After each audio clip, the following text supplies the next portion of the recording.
Kita ke parlemen dalam raker perdana bersama DPR, Menteri Keuangan Purbaya Yudi Sadewa menyatakan kinerja ekonomi stabil selama 10 bulan pemerintahan Presiden RI Prabowo Subianto. Purbaya menyebut pertumbuhan ekonomi triwulan 2 tahun 2025 ini dapat tumbuh 5,12%. Untuk membahasnya kita akan langsung tergabung melalui sambungan daring dengan Mbak Putri Komarudin, anggota Komisi 11 DPR, fraksi Golkar, dan Mas Aryo Irhamna, dosen Fakultas Ekonomi dan Bisnis Universitas Paramadina sekaligus ekonom Indef. Selamat sore Mbak Putri, Mas Aryo, apa kabar keduanya?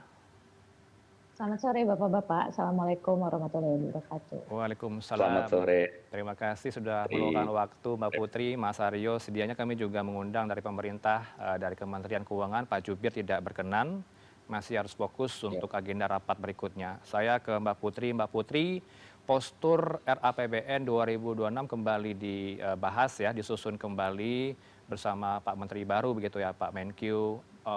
Lantas apa kemudian yang menjadi fokus dan apa target kemudian yang dicapai dalam waktu dekat, Mbak?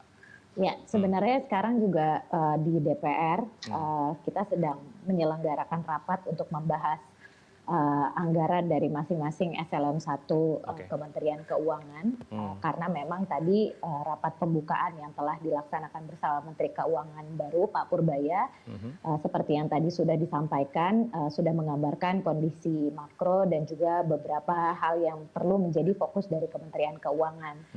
Jadi tadi pada dasarnya sebenarnya agenda rapat bersama dengan Kementerian Keuangan hari ini adalah untuk membahas rencana kerja anggarannya. Karena RAPBN itu kalau di Komisi 11 dibahasnya asumsi makronya, tapi untuk RAPBN-nya sendiri kemarin dibahas di Badan Anggaran. Tapi saya bisa menyampaikan beberapa poin yang sudah ditetapkan bersama dengan Badan Anggaran, misalnya seperti pertumbuhan ekonomi yang sudah kita tetapkan di level 5,4%, inflasi 2,5%, nilai tukar 16.500 rupiah per USD, tingkat suku bunga 6,9%, harga minyak mentah dunia 70 USD per barel, lifting minyak bumi 610.000 barel per hari, dan juga lifting gas bumi 984.000 barel setara minyak per hari. Jadi itu beberapa hal yang sudah disepakati di RAPBN kemarin, dan juga beberapa poin misalnya seperti penerimaan pajak. 3 triliun itu 300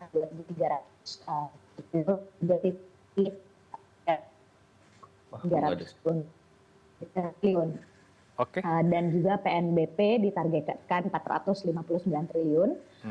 Dan itu memang beberapa hal yang tentu menjadi sebelah juga bagaimana penerimaan kita ini nantinya bisa benar-benar menjadi sumber dari pendapatan untuk membiayai belanja yang sudah ditetapkan, terutama pada hal ini. Karena beberapa kan juga kita menyampaikan itu dengan kondisi ekonomi yang serba sulit seperti ini, tentu kita harus memberikan insentif perpajakan untuk usaha kecil, tidak menekan masyarakat menengah ke bawah, tapi tentu lebih fokus pada pos-pos di mana yang selama ini luput dari perhatian kita. Dan seringkali memang bukan hanya luput, tapi memang ekonominya informal gitu. Jadi ini dibahas di rapat tadi juga bersama dengan Dirjen Pajak, dan saya yakin ke depannya akan ada proyeksi yang optimis dalam hal ini. Pos-pos apa yang luput dari perhatian Mbak Putri?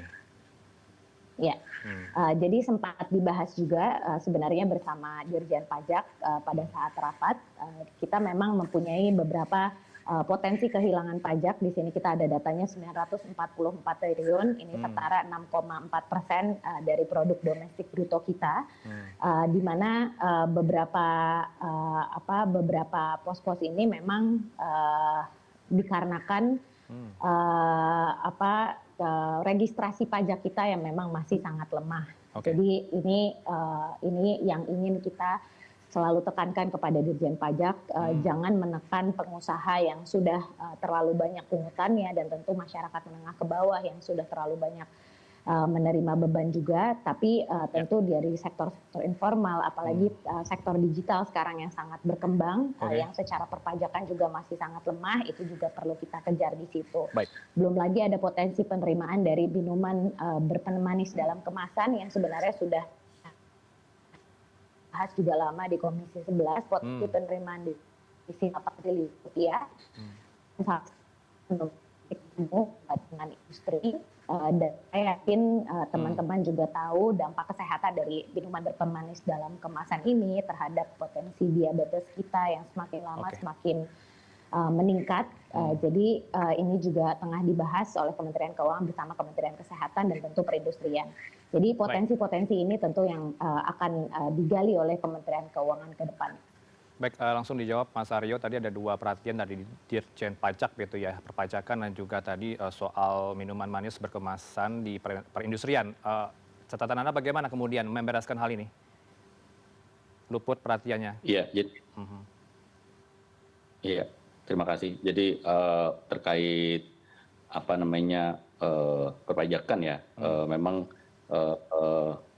ada trade off ya, either mau mendorong pertumbuhan ekonomi gitu ya, atau mendorong penerimaan, itu pilihan yang menjadi trade off Menteri Keuangan yang baru ya, meskipun kalau ditanya apakah dua-duanya bisa tapi tidak ada yang optimal begitu ya. Jadi saya rasa arahan Pak Presiden ke Menteri Keuangan baru dari statement beliau adalah ingin mendorong pertumbuhan ekonomi agar lebih cepat lagi.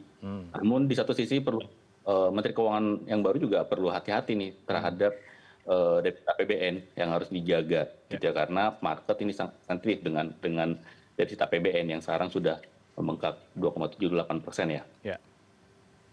Sementara batas undang-undang 3% gitu ya Mas Aryo ya? Iya, betul. Sebelumnya kan sekitar 2,5 gitu ya. Di 2,78 ini sebenarnya sudah lampu kuning gitu ya, sudah alarming dalam pandangan saya. Oke. Bagaimana kemudian Mbak Putri merespon hal ini? Ya, sebenarnya seperti tadi sudah dilaporkan di Komisi 11 juga target defisit kita 2,48% dari PDB. Memang lebih rendah daripada outlook yang tadi disebutkan Mas Aryo 2,78%, yang artinya ini bagus karena lebih rendah daripada outlook-nya. Dan tentu ini kita melihatnya sebagai komitmen dari pemerintah bahwa pada era APBN tahun 2026 ini kita punya komitmen untuk menjaga fiskal yang sehat, yang berkelanjutan, dan tentu makin efisien dan juga tepat sasaran dalam mendukung program-program prioritas pemerintah. Dan ini tentu senada dengan pidato Presiden kemarin pada saat sidang tahunan di DPR, di mana beliau menginginkan pada akhir masa kepemimpinan beliau bahwa defisit itu bisa nol, dinolkan dengan berbagai strategi tentunya. Jadi tentu ini juga sangat sesuai dengan dan selaras dengan program efisiensi pemerintah. Bagaimana tadi Kementerian Keuangan juga ingin fokus pada Danantara, bagaimana Danantara nanti bisa membangkitkan perekonomian kita. Dan tentu kita tunggu defisit kita pada akhirnya nanti bisa menjadi nol, sehingga nanti ekonomi kita benar-benar mandiri dan terbebas dari pembiayaan yang berasal dari hutang. Mas Aryo, seberapa optimis Anda dengan Danantara ini untuk mencapai pertumbuhan ekonomi yang cukup signifikan dan juga investasi? Iya, kalau untuk Danantara karena masih awal, jadi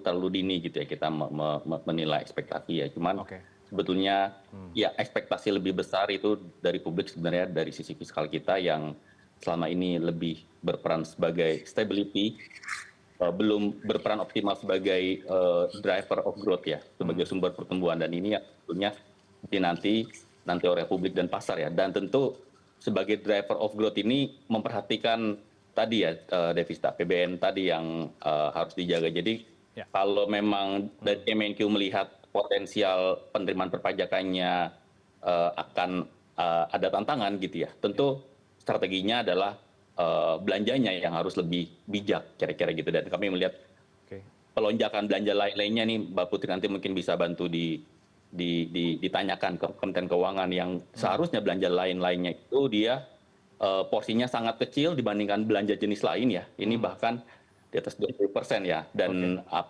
itu sebenarnya sudah melanggar banyak kaidah-kaidah keuangan publik ya, itu satu. Kemudian yang kedua terkait rasio antara ini saya mau shift ke belanja KL ya. Jadi kalau dilihat lebih detail lagi rasio antara Dukma dan juga total KL ya, misalkan Kementerian Keuangan itu 98% alokasi untuk Kementerian Keuangan itu untuk Dukma ya, jadi untuk pegawai. Jadi 2% doang untuk program, dan banyak KL-KL yang seperti itu, dan ini yang harus artinya kalau hanya 2% untuk program berarti kan untuk masyarakatnya sangat sedikit ya Mbak Putri ya. Jadi mungkin nanti bisa bantu ditanyakan ke mana ke Pak Sekjen gitu ya, terkait alokasi Dukma ini gitu ya, karena ini harapannya kan alokasi belanjanya ini lebih berkualitas, lebih berdampak ke masyarakat, tidak hanya berdampak ke kementerian-kementerian saja. Itu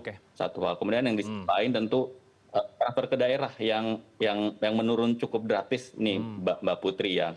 Ini jadi isu beberapa kali juga, akhirnya banyak pemerintah daerah yang akhirnya menaikkan beberapa PBB-nya yang sangat drastis gitu ya. Dan ini sebetulnya konsekuensi dari alokasi ke daerahnya juga menurun gitu ya. Jadi itu perlu di-exercise ke Menteri Keuangan yang baru gitu ya. Dan saya berharap Menteri Keuangan yang baru ini memiliki keberanian agar fiskal ini sebagai engine of growth ya. Karena selama ini saya selalu menyampaikan Bu Semi ini menjadikan fiskal ini sebagai stability control aja gitu. Engine of growth-nya masih belum optimal. Mungkin itu Mas. Ya, langsung dijawab Mbak Putri, 3 poin tadi, transfer ke daerah, Dukma, hingga pos belanja lain yang cukup diperhatikan 20%, angkanya di atas 20% malahan.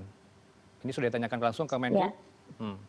Ya, makanya sekarang ini sebenarnya kalau teman-teman lihat di TV Parlemen, kita di Komisi 11 sedang melakukan pendalaman dengan Eselon 1. Salah satunya tentu kita ingin menanyakan KPI atau Key Performance Indicators dari masing-masing dirjen atau Eselon 1-nya itu seperti apa, dan bagaimana kita bisa merasionalisasikan misalnya fasilitas yang mereka terima dengan kinerja yang mereka lakukan selama ini untuk meningkatkan kredibilitas fiskal kita tentunya, dan bagaimana ekonomi kita bisa terus melaju sesuai dengan harapannya Bapak Presiden. Jadi tentu nanti itu akan menjadi salah satu poin pembahasan yang akan dipertanyakan oleh teman-teman Komisi 11 juga.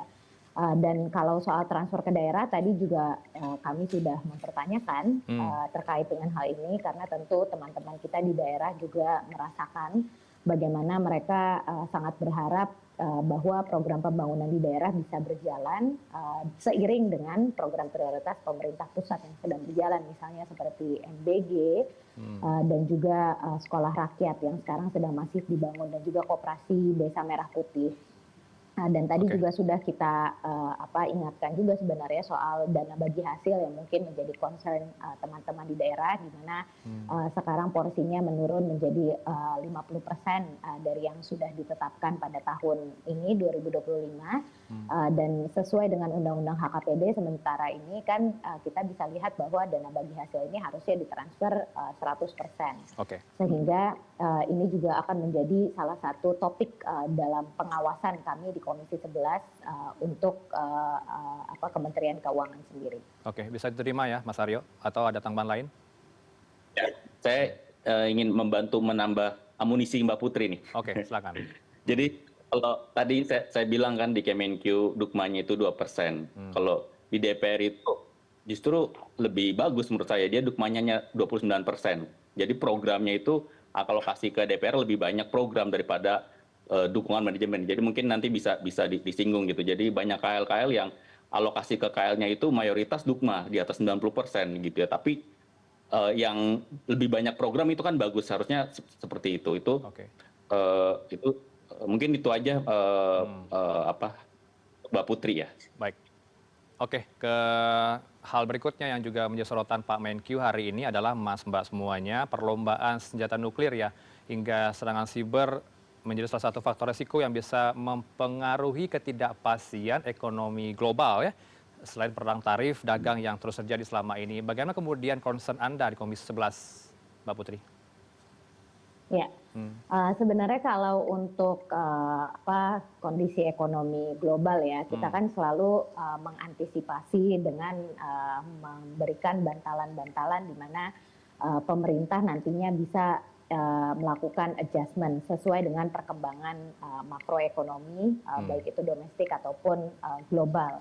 Dan dengan kemarin kita melihat betapa masifnya penggunaan teknologi, apalagi dalam konflik yang kemarin sempat terjadi di dalam negeri, kita di situ menyadari bahwa ternyata security untuk lembaga-lembaga pemerintah, dalam hal ini ketahanannya untuk cyber itu ternyata sangat penting karena di saat kemarin data-data pajak kita banyak yang berseliweran dan data-data sensitif pemerintah sendiri itu banyak yang berseliweran sehingga terjadi kekerasan secara fisik dan lain-lainnya. Jadi tadi itu juga menjadi poin pembahasan sebenarnya dalam Kementerian Keuangan bagaimana mereka bisa meningkatkan anggaran untuk teknologi informasinya dan membenahi teknologi mereka yang sebenarnya kemarin sudah memakan anggaran yang sangat banyak, Cortex, yang diharapkan bisa menyelesaikan masalah penerimaan negara kita, dalam hal ini perpajakan, sehingga nanti tahun depan sudah bisa beroperasi secara maksimal dan tentunya bisa membantu penerimaan negara kita sesuai dengan proyeksinya. Jadi target yang ditetapkan sangat ambisius, tapi kita berharap dengan perbaikan-perbaikan tersebut nanti target di 2026 bisa tercapai. Oke, Mas Aryo, catatan Anda dari statement Pak Menko tadi soal itu, ketidakpastian ekonomi global. Iya, betul. Jadi memang tekanan global juga tidak kalah besarnya gitu ya, dibandingkan tekanan dalam negeri ya. Tapi seperti yang kita tahu sebetulnya ekonomi kita ini tidak terlalu well connected gitu ya dengan ekonomi global ya. Jadi di satu sisi itu betul perlu menjadi perhatian ya, tapi yang lebih menjadi perhatian besar Pak Menteri seharusnya itu adalah kondisi ekonomi masyarakat kita. Gitu ya, yang kita tahu minggu lalu ada seorang ibu bunuh diri, membunuh anaknya, itu kondisi yang menurut saya harus jadi perhatian dan banyak sekali ya. Kemudian PHK besar-besaran di industri gitu ya. Jadi bagaimana dalam jangka pendek ini fiskal ini bisa didorong untuk mendorong pertumbuhan ekonomi dalam artian melalui konsumsi dan juga ekspansi pelaku usaha. Tadi Mbak Putri menyebut UMKM, itu sangat penting sekali ya. Di sisi lain juga harus menjaga kesehatan fiskal juga gitu ya, utamanya defisit fiskal kita yang tidak boleh mendekati 3%, bahkan 2,7 itu menurut saya tadi Mbak Putri bilang di 2,4 ya, 2,4 itu menurut saya sangat bagus dan harapan saya dan dijaga gitu ya, karena jika kita lihat ya selama ini tantangannya itu sebetulnya di situ bagaimana Menteri Keuangan itu menjadi rem juga ya, rem agenda-agenda presiden yang memang harus menyesuaikan. Jadi APBN ini kan bukan sumber dana yang unlimited, itu mindset itu yang harus dirubah, yang karena selama seakan-akan unlimited. Ya. Mungkin itu Mas. Baik, singkat saja closing statement Anda juga Mbak Putri, terakhir. Respon Anda tadi, statementnya Mas Aryo. Ya, kalau kami dari fraksi Partai Golkar ingin menitik beratkan pada belanja kita untuk pendidikan. Karena seperti yang sudah disuarakan oleh teman-teman fraksi Golkar juga, 20% dana pendidikan kita ini belum efektif sampai ke masyarakat yang membutuhkan. Ternyata masih ada 50% lebih porsinya yang dimanfaatkan oleh kedinasan untuk pendidikan mereka. Hanya dimanfaatkan oleh 13.000 orang. Sementara sisanya dimanfaatkan oleh jutaan siswa SD menengah kita dan anggarannya masih sangat kecil saya rasa, karena kita lihat infrastruktur, fasilitas terutama di wilayah 3T itu masih sangat kurang. Jadi yang tadi kita tekankan adalah bagaimana anggaran pendidikan kita menjadi fokus dari Kementerian Keuangan, diawasi dengan baik bagaimana berjalannya terutama di daerah-daerah, dan yang paling penting bagaimana ini nanti bisa Menteri Keuangan yang baru bisa memberikan gebrakan-gebrakan baru, pos-pos anggaran yang selama ini tidak terserap untuk dana pendidikan kita bisa membiayai dana sekolah dan juga menyelesaikan masalah yang sampai sekarang masih tersisa seperti UKT yang terlalu mahal, menyebabkan banyak mahasiswa terjerat pinjol. Jadi ini yang akan menjadi perjuangan kami juga untuk Menteri Keuangan yang baru. Seperti yang kita harapkan begitu ya, yang terbaik untuk Pak Menkyu, kasih waktu, kata Pak Menkyu begitu ya, biar bekerja terlebih dahulu. Jangan terlalu diburu-buru begitu statement ke awak media. Terima kasih untuk waktu berdua Mbak Putri Komarudin, anggota Komisi 11 DPR fraksi Golkar, dan juga Mas Aryo Irhamna, dosen FEB ya, FEB Universitas Paramadina Ekonom Indef. Selamat sore Mas Mbak.